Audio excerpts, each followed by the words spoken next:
titolo del tuo libro è La ruota gira sempre, insomma, è una raccolta di sonetti.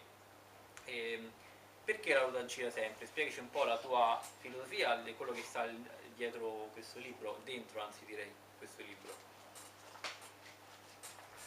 Allora, grazie di questa domanda sul titolo. La ruota gira sempre. In realtà la ruota ognuno può poi liberamente intendere il tipo di ruota o di rotazione che preferisca. La mia interpretazione è stata quella di considerare la ruota un po' come la Terra.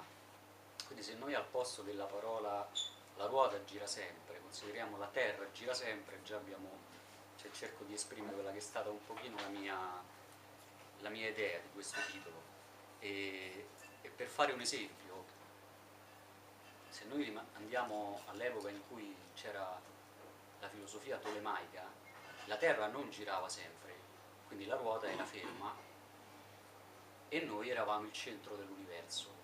C'era il famoso antropocentrismo, l'uomo e la Terra erano immobili, girava il Sole e noi eravamo lì al centro dell'universo. Poi è arrivato un certo Copernico e ci ha portato questa notizia, di cui tuttora noi viviamo la realtà, ossia che non era la Terra ferma, non eravamo noi, uomini, donne, esseri umani, il centro dell'universo, ma la Terra si muoveva, noi eravamo fatti del movimento stesso della Terra, attorno al Sole, attorno alla... Io stesso rimango tolemaico, ossia mi continuo a porre al centro dell'universo. E non è così, cioè la ruota può non girare per me, può non girare per noi, ma ciò non le impedisce di girare, cioè vuol dire che qualche cosa, qualche energia, qualche componente di me, di noi, nei casi in cui appunto ci sentiamo vittime di cose che non cambiano, di movimenti che non fluttuano, non siamo ancora pervenuti alla rivoluzione copernicana. Quindi questa un po' è stata la cosa del titolo. È un atto di umiltà, vogliamo dire, no? Sì, insomma, tu ti rendi conto un po' della piccolezza dell'uomo rispetto alla natura.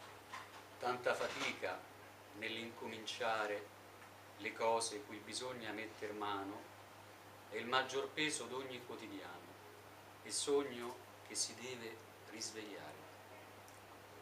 Sarà lo schema dato da abitare, squarciato dal clamore del baccano o la difficoltà del nuovo brano, la notte che non cessa di calare.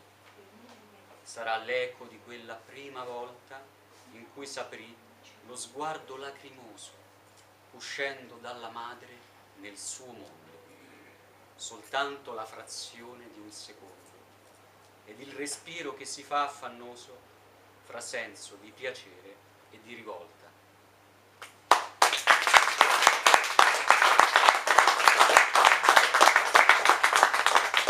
Un po' l'incipit del libro, ma l'incipit della vita di ognuno, insomma, un po' descritto.